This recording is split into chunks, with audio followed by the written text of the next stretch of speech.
What is up, guys? We are going into a new week. This week, you guys will see a change in the programming. It is our deload week, which is not really a deload week, just because the workouts are pretty intense. Okay, they do have a long weekend coming up and test week coming up as well.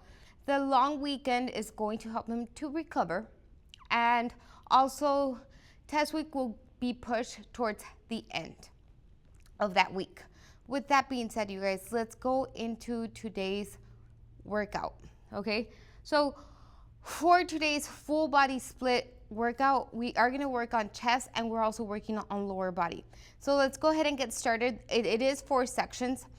The way I would want you guys to do this workout is A, B, C, and then conditioning everyone together. If it's impossible for you guys because you have a big class, go ahead and split it up into 4 sections. It's fine, okay?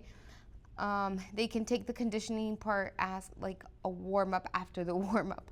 But let's go into the first section. Section A is going to be in every 2 minutes, okay, for 8 minutes. We have to complete the full work in that 2-minute window.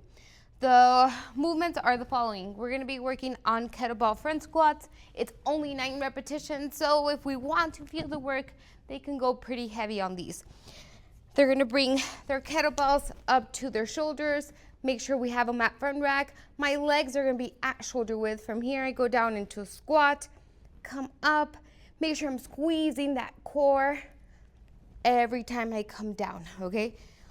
Full range of motion on those squats, a total of 9. Then I'm going to open up my stance into a sumo position. My legs are wider than my shoulders. From here, I'm hinging those hips back, and I'm going into gorilla rows. So it's a total of 18 total, okay? Total repetitions, making sure I'm keeping those elbows nice and close to my body. I rest whatever's left of the 2 minutes. Then I'm going to go into section B, or strength B. For this one, I'm going to go into my bench press.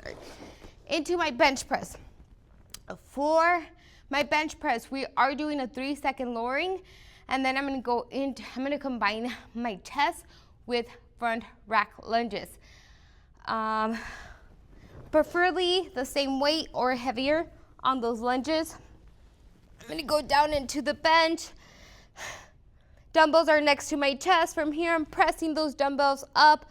1, 2, 3, and I come back up. 1, 2, 3.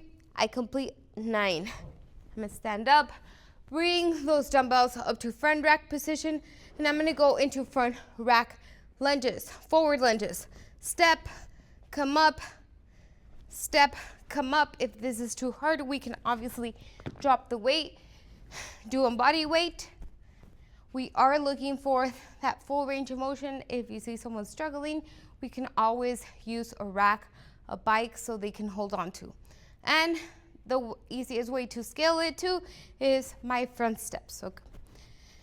All right, and then moving on to my section C. For my section C, I'm back to the bench.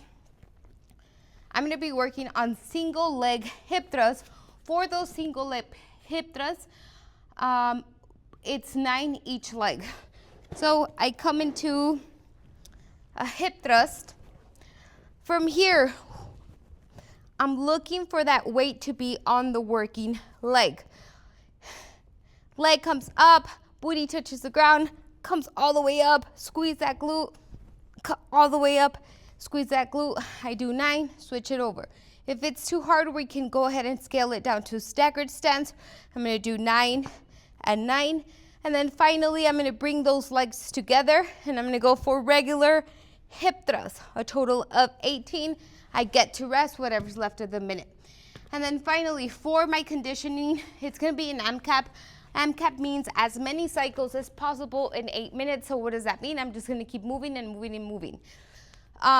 If you were able to do section A, B, and C, and then the entire class is going to do the last section together, what I recommend, if you have a bigger class than 12, because we only have, the calories are on the bike, If you have a bigger class than 12, you're just gonna start the workout backwards, okay? So some are gonna start, half of your class is gonna start on the calories, and then the other half is going to start on the 15 air squats.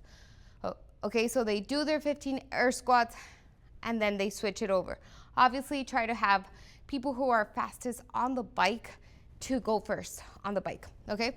With that being said, I'm sure they're gonna find one bike that's available if they have to do the cals on the bike. So 5 calories on the bike, and then we're gonna go for push-ups.